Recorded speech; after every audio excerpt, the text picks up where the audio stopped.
ఇందాక ఒక వీడియో చూసిరు కదా, అంటే మల్లారెడ్డి, పల్లా రాజేశ్వర్ రెడ్డి, ఆ తర్వాత ఇంకా చాలామంది భూ కబ్జాలకు పాల్పడ్డారు. ఈ భూ కబ్జాలకు పాల్పడ్డటువంటి వ్యక్తులకు సంబంధించినటువంటి అంశాలపైన మొదట్లో కాంగ్రెస్ పార్టీ ప్రభుత్వం హడావిడి చేసింది.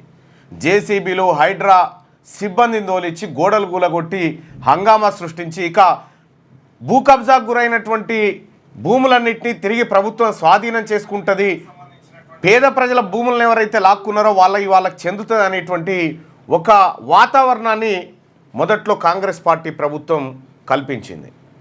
ఆ తర్వాత పరిణామాలు మీ అందరికీ తెలుసు.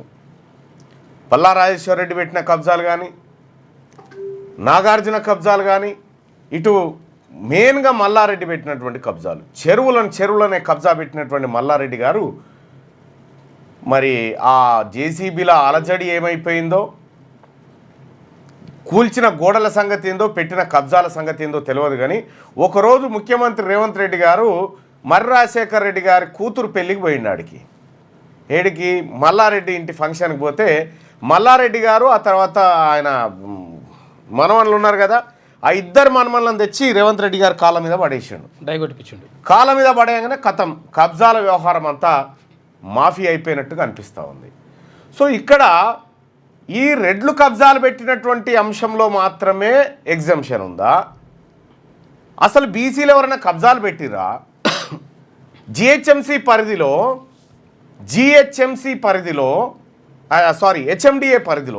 హెచ్ఎండిఏ పరిధిలో 2 లక్షల కోట్ల రూపాయల విలువైన భూములను ఓన్లీ రెడ్లు కబ్జా పెట్టారు. దానికి సంబంధించినటువంటి డాక్యుమెంటు, సర్వే నెంబరు, బాధితులు ఎవరు, ఈ లెక్కపత్రం అంతా రెడీగా ఉంది. ఇంకా అయితే మా వాళ్ళు ఏం పార్ట్ 1 పార్ట్ 2గా చేద్దామనంటే అట్లా కాదు అని మొత్తం ఒకేసారి చేద్దామనేటువంటి అంశంతో నేనే దాన్ని పక్కకు పెట్టిన. 2 లక్షల కోట్ల రూపాయల విలువైన భూమిని వీళ్ళు కబ్జా పెట్టారు. ఎట్లా పెట్టగలిగారు? ప్రభుత్వం అండదండలు లేకుండా ఉంటాయి, ప్రభుత్వంలో ఉన్నది కూడా వాళ్ళే కాబట్టి పెట్టగలిగారు. సో ఇక్కడ అనేకమైనటువంటి పేదవాళ్ళు వెంచర్లో ఎక్కడో రూపాయి జమ చేసుకొని కొంటారు, ఎక్కడో రూపాయి జమ చేసుకొని కొంటే దాన్ని దిగ్విజయంగా ఇగో మల్లారెడ్డి గారి పిల్లలు ఇగో ఆ కాళ్ళ మీద పడేసాను చూడు, వంగు అని చలో మాఫీ. అంటే పోరగాళ్ళను కాళ్ళ మీద పడేసి, అంటే వీళ్ళు మొక్కితే తప్పు అవుతుంది కదా పెద్దవాళ్ళు కాబట్టి, రేవంత్ రెడ్డి గారు కాళ్ళు మొక్కడం తప్పు అవుతుంది కాబట్టి పిల్లల్ని తీసుకొచ్చి కాళ్ళ మీద పడేసారు. మల్లారెడ్డి చాలా తెలివైనటువంటి మల్లారెడ్డి చాలా తెలివిగా బహిరంగంగా ఈ డీలింగ్ క్లోజ్ చేసేసారు. అంటే ఇక్కడ ఈ భూములు ఎవరివి, ఎక్కడి నుంచి వచ్చిన భూములు ఇవి? వాస్తవానికి మీరు నమ్మక ఆశ్చర్యం వ్యక్తం చేస్తారు. అన్ని భూములను కొల్లగొట్టిరు వీళ్ళు. అంటే అధికారం చేతిలో ఉంటే ఏమేం చేయొచ్చు వీళ్ళని చూసి నేర్చుకోవచ్చు అన్నట్టు. మీరు చూసిరు గతంలో ఫార్మా ఇండస్ట్రీలు, ఇంజనీరింగ్ కాలేజీలు, హాస్పిటల్స్, కార్పొరేట్ ఎడ్యుకేషన్ ఇన్స్టిట్యూషన్స్, అన్నీ పాలిటిక్స్, ఐఏఎస్లు, ఐపీఎస్లు, ఆ జాబితా కూడా ఉంది. ఎట్లా ఏ పొజిషన్లోకి వచ్చేసారు వీళ్ళు, కీలకమైనటువంటి ఏరియాలోకి వీళ్ళు ఎట్లా చొరబడతారు, ఆ తర్వాత ఎట్లా కొల్లగొడతారు ఈ భూములన్నింటినీ, కంప్లీట్గా ఈ వివరాలన్నింటినీ మీకు నాకు తెలిసి రేపు అనుకుంటున్నాను, నేను రేపటికల్లా మీకు అందించే ప్రయత్నం చేస్తా ఆ డాక్యుమెంట్. కానీ ప్రజలారా ఒక్కటి గుర్తుపెట్టుకోండి, 500 రూపాయల ఓటు కాసపడేటువంటి జనానికి 500 రూపాయలు వారేసి వీళ్ళు 5,500 కోట్ల విలువైన భూములను ఖతం చేస్తూ ఉన్నారు. అంటే పవర్ అట్లాంటిది. ఓన్లీ వీళ్ళనే కాదు, గతంలో ఉన్నటువంటి బీఆర్ఎస్ పార్టీ చేసింది అదే. ఇప్పుడు తెలంగాణ రాష్ట్రంలో బీసీలంతా ఏకతాటి మీదకి వచ్చి మా వాటా మాకు కావాల్సిందే, మా అధికారం మాకు కావాల్సిందే అనేటువంటి నినాదం వచ్చినటువంటి సందర్భంలో ఇప్పుడు కొత్తగా మళ్ళీ నినాదాలు వాళ్ళే రూపం మార్చుకుంటారు. ఎట్లా? ఇప్పుడు కవిత గారు మళ్ళా బీసీలకు సామాజిక న్యాయం జరగలేదని ఆమెనే ఆ 10 సంవత్సరాల అధికారంలో ఉన్నప్పుడు ఏ బీసీ గుర్తుకు రాలే, ఏ న్యాయం లేదు. ఇటు కాంగ్రెస్ పార్టీది అదే, భారతీయ జనతా పార్టీది అదే. ఇవాళ బీసీలు అందరూ గుర్తుకొస్తూ ఉన్నారు. తెలంగాణ రాష్ట్రంలో ఉన్నటువంటి బీసీ ప్రజలారా, రాజ్యాధికారం ఒక్కటే మన అన్ని సమస్యలకు పరిష్కారం. నిన్న ఏదో వెలుగు పేపర్ ఏదో చూస్తూ ఉంటే, వెలుగా ఈనాడ ఇది ఈనాడు పత్రికకు సంబంధించినటువంటి అంశం. ఇక్కడ చూడండి, రేవంత్ రెడ్డి గారు, ఉత్తమ్ రెడ్డి గారు, పొంగులేటి శ్రీనివాసరెడ్డి గారు, తుమ్మల నాగేశ్వరరావు గారు, వీళ్ళ జనాభా అంతా కూడా వీళ్ళు నలుగురు కీలకమైనటువంటి మంత్రులు కూర్చున్నారు. వీళ్ళ చేతుల్లో దాదాపు కొన్ని వేల కోట్ల రూపాయల బడ్జెట్ వీళ్ళ చేతుల్లో ఉంది. అయితే పిడికెడు మంది లేనటువంటి వాళ్ళు 90% మంది ప్రజల బాగోగుల గురించి సెక్రటేరియట్లో కూర్చొని ఆలోచన చేస్తూ ఉన్నారు. పాడి ప్రొక్యూర్మెంట్ ఎట్లా చేయాలి, ఏం కథ అనేటువంటి సంక్షేమ పథకాల గురించి. మరి 90% ప్రజల్లో ఇటువంటి మేధావులు లేరా? వీళ్ళకంటే తాతలు ఉన్నారు మేధావులు. వాస్తవానికి కూడా వీళ్ళకు ఉన్నటువంటి నాలెడ్జ్ చాలా తక్కువ, వాళ్ళకు ఉన్నటువంటి నాలెడ్జ్ ఆయా రంగాల్లో ఎక్కువ, వాళ్ళ రంగాల్లో. కాబట్టి నేనేమంటున్నానంటే, అంటే వీళ్ళని బూచిగా చూపెట్టడం అని కాదు, బీసీ ప్రజలారా మనకు కావాల్సింది రాజ్యాధికారమే.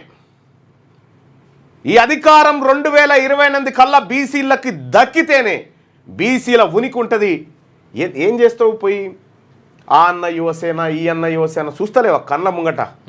నిమ్మల రాములు గౌడ్ని ఏం చేసిండు జానారెడ్డి గారు, బెల్లి లలితని ఏం చేసిరు, మారోజు వీరన్నని ఏం చేసిరు, సాంబశివుడిని ఏం చేసిరు, కొనపూర్ రాముల్ని ఏం చేసిరు, అటు ఎర్ర సత్యవానని ఏం చేసిరు, ఇట్లా చెప్పుకుంటూ పోతే కోకొల్లలు. కాబట్టి ప్రజలారా, అసలైన యుద్ధం మిగిలే ఉంది. దానికి స్థానిక సంస్థల ఎన్నికలే నాంది పలకాల్సినటువంటి అవసరం ఉంది. 42% రిజర్వేషన్ బీసీలకు ఇస్తాని చేతులు దులుపుకోవాలని చూస్తున్నటువంటి కాంగ్రెస్ పార్టీ కానీ, రేపు బీసీ ముఖ్యమంత్రి అని చెప్తున్నటువంటి భారతీయ జనతా పార్టీ కానీ, ఇటు ఇంకా సామాజిక న్యాయం జరగలేదని చెప్పి చెప్తున్నటువంటి బీఆర్ఎస్ పార్టీకి కానీ, మీ అందరినీ ప్రజాక్షేత్రంలో మీ పార్టీలన్నింటినీ కడిగి పారేస్తాం ఈసారి. ఇది బీసీల రాజ్యం. తెలంగాణ రాష్ట్రంలో ఓట్లు మాయి, సీట్లు మీయా, మీ చేతిలోకి పెత్తనమా? ఇవాళ మంత్రివర్గ విస్తరణ మీద ఇప్పుడు 4-5 సార్లు ఢిల్లీకి పోయొచ్చారు. మెల్లగా లీకులు ఇచ్చి చూస్తున్నారు. ఏంది పేపర్లలో ఎస్టీల కోటి, బీసీల కోటి, మైనార్టీల కోటి ఏమంటారని, అట్లాంటి ఏమంటారో రియాక్షన్ ఎట్లా వస్తుందో అని చూస్తా ఉన్నారు. అందుకని ఆగుతున్నారు. మీ కర్మకే ఇదంతా, మీరు గుర్తు పెట్టుకోర్రి. మీ కర్మకు మంత్రివర్గ విస్తరణ మీకు తలగొరివి కాబోతా ఉంది మీ ప్రభుత్వానికి. ఈ తలగొరివి పట్టేది తీర్మార్మలనే మీ పార్టీకి కానీ, మీ ప్రయత్నానికి కానీ. ఖచ్చితంగా ఈ తెలంగాణ రాష్ట్రంలో మీ రాజకీయ కుతంత్రాలు ఇన్ని రోజులు మా ప్రజలు మేల్కొల్పు లేనప్పుడు ఎన్ని ఆటలాడినా నడిచింది. ఇవాళ మేము బీసీలమంతా ఒక్క తాటి మీదకి వచ్చి తీక్షణంగా గమనిస్తున్నాం మీ అడుగులన్నింటినీ. కాబట్టి బీసీ ప్రజలారా, కవిత గారి జాగృతి డ్రామా అయినా, ఇప్పుడు కవిత గారి నెత్తిల పేన్లు ఉండే అన్నీ నాకు అర్థం కాక అడుగుతా. కవిత గారి నెత్తిల పేన్లు ఉండే సపరేట్ ఉంటారా? అందరికి ఉన్నట్టే ఉంటాయి. మరి మన ఆడబిడ్డలకు కూడా ఉన్నాయి కదా. ఆమె దగ్గర ఉన్నది ఏంది, మన దగ్గర లేనిదేంది? మన బీసీ మహిళా సోదరుమణుల దగ్గర ఎంతోమంది బీసీ బిడ్డలు. గడ సునీతారావు అని చెప్పి ఆమె బీసీ మహిళలకు న్యాయం చేయమంటే ఆమెకు షోకాజ్ నోటీసు. మీరు గుర్తుపెట్టుకోండి, బీసీల ఇండ్ల కాడికి మీరు బొచ్చ పట్టుకొని వచ్చి భవతీ భిక్షాందేహి అనే రోజు రాకపోతే అడగండి. బీసీ ఆఫీసర్లు ఎంతమందిని ఏసీబీలకు పట్టిస్తారు? ఇంకా ఎంతమంది మా పోలీస్ ఆఫీసర్లకు పోస్టింగ్ లేకుంటుంటుంది? ఇంకా ఎంతమంది మా బీసీ ఉద్యోగస్తులను ఇంకా గోస పెడతారు? ఇంకా బీసీలకు 42% రిజర్వేషన్ ఇచ్చిన తర్వాత నోటిఫికేషన్లు, ఉద్యోగ నోటిఫికేషన్లు, బీసీలకు 42% రిజర్వేషన్ లోకల్ బాడీస్లో ఇచ్చిన తర్వాత లోకల్ బాడీస్లోకి మీరు రావాలి ఎన్నికలకి. లేదు అంటే ఆ రోజు నుంచే మీ పతనం ప్రారంభమవుతుంది. మీరు రాసి పెట్టుకోరు. ఊర్లకూర్లే తీర్మానాలు చేసి పెడతాయి, ఊర్లకూర్లు తీర్మానాలు చేస్తాయి. ఇది బీసీలది అని. ఇప్పటి వరకు కులగణన లెక్కలు బయటపెట్టే దమ్ము లేదు మన ప్రభుత్వానికి. కులగణన లెక్కలు తెలంగాణ రాష్ట్రంలో ముదిరాజులు ఎంతమందిరో లెక్క బయట పెట్టేటువంటి దమ్ము లేనటువంటి ప్రభుత్వం ఇది. మీరు అద్భుతమైన కులగణన చేసిరని చెప్పాడు రాహుల్ గాంధీ గారి. పాపం ఆయనకు కూడా తెలిసి ఇదంతా ఫేక్ అని. ఇవాళ మంత్రివర్గ విస్తరణలో తెలంగాణ రాష్ట్రంలో మంత్రివర్గ విస్తరణ చేపడితే నిన్ననో మొన్ననో మన మాదిగ సోదరులందరితోనూ ఒక రిప్రజెంటేషన్ తీసుకుండే ఎవరు? ముఖ్యమంత్రి గారు. చాలా అరుదుగా తీసుకుంటున్నట్టు. ఎందుకు తీసుకుండొచ్చు చెప్పుర్రి? అటు వివేక్కు చెక్ పెట్టడానికి మాదిగ సోదరులందరి దగ్గర నుంచి వినతి పత్రం మాదిగలకు ఇవ్వాలి అని చెప్పి ఒక రిప్రజెంటేషన్ తీసుకుంది.